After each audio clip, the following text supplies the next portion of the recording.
Hello everybody.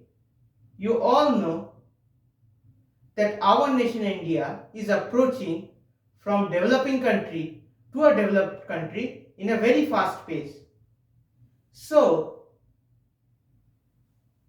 the per capita electricity consumption is increasing day by day. So, the cost of producing that much of current is also increasing.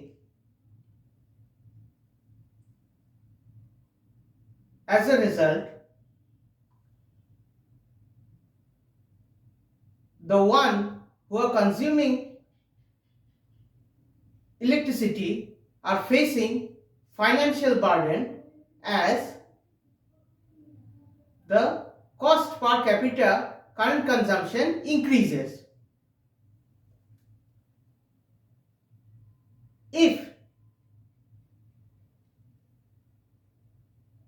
the consumers have proper knowledge regarding judicious use of electricity, then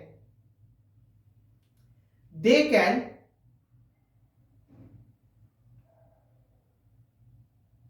reduce the excessive use and get rid of the financial burden. So, to get the proper knowledge, one should have data regarding prediction and forecasting of electricity consumption of each individual through a year. This can be achieved by a model made by us. My talk of the topic is forecasting of power consumption due to domestic electrical appliances, which is a computational study through seasonal ARIMA model. Before going deep into the model, let's understand the key terms. Now, cost per unit time is a time series data. Now, what is a time series data?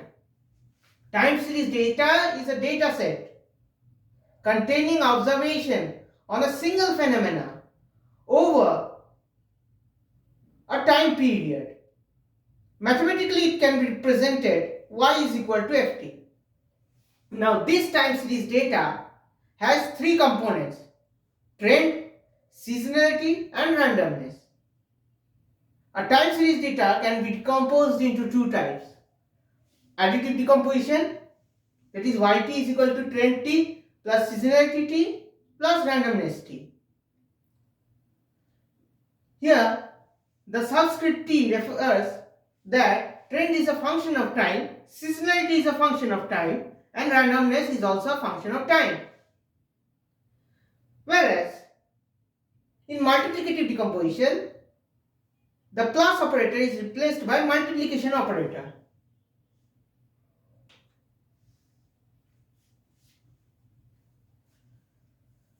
Now, there are basically two types of time series data, and the other models are combination of these two with additional features. The first is auto-regression. In auto-regression, the present data depends upon the previous data. Whereas in case of moving average, the present data depends upon the previous error or previous residue.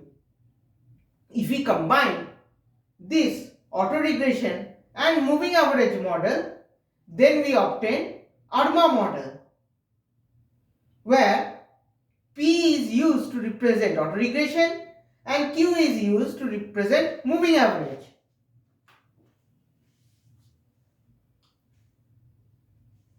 Now, find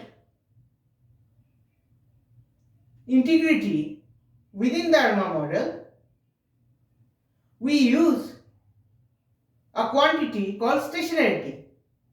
Now, stationarity time series is one whose statistical properties such as mean and variance are all constant over time. If a data is not stationarity, that is if the data has no stationarity, then we perform differencing, that is first differencing, second differencing and then differencing. Thus, we can create a non-stationary data into a stationary data. We can test a data is stationary or not by means of augmented Dickey-Fuller test, which will be discussed later. Now, if we incorporate stationarity, which is also known as integrity, I, which is represented by variable d with ARIMA model, then we obtain ARIMA model. Now, the full form of ARIMA is auto-regression integrated moving average, represented by small p, small d, small q.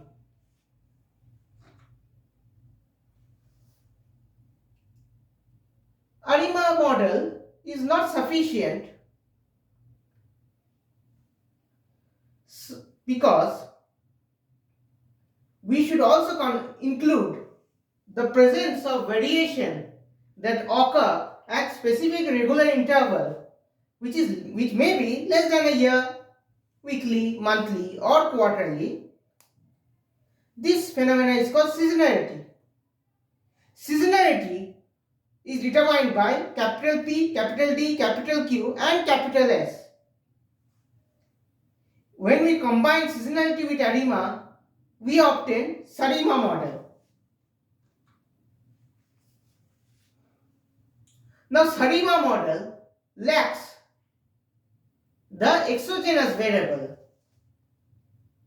If we include the exogenous variable, then it will be more generalized and can be widely used as a statistical model for forecasting with excellent forecasting performance.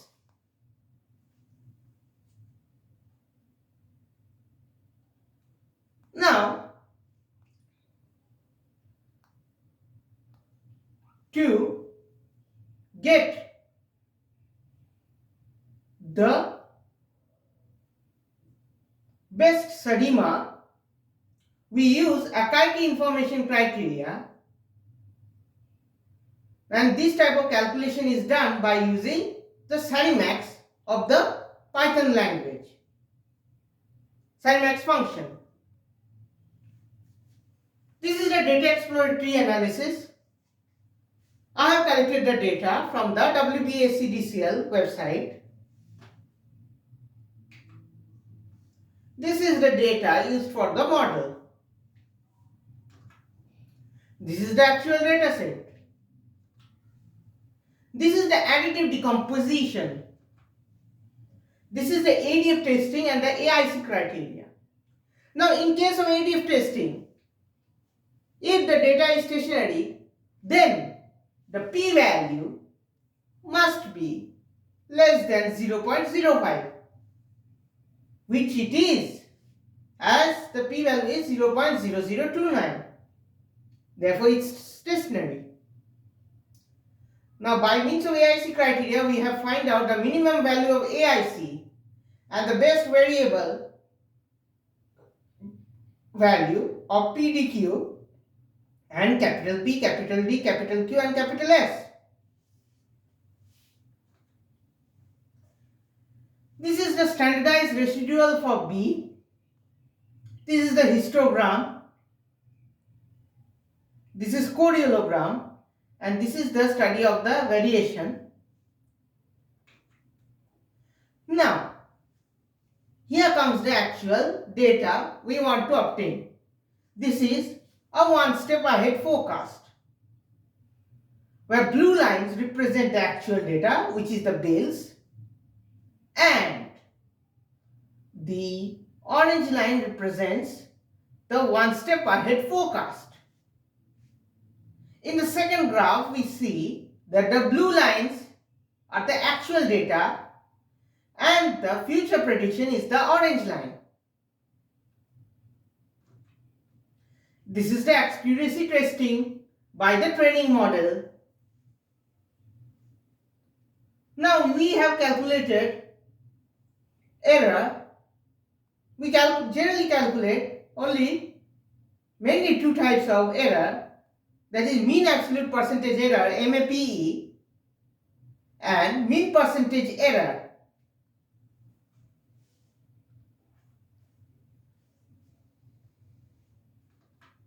Thank you. But before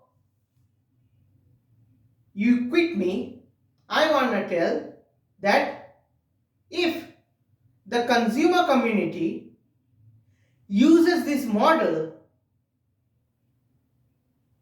then they could reduce excessive use of electricity, which is better for the environment, as producing electricity requires a lot of usage of radioactive materials as well as fossil fuels, which causes a lot of pollution.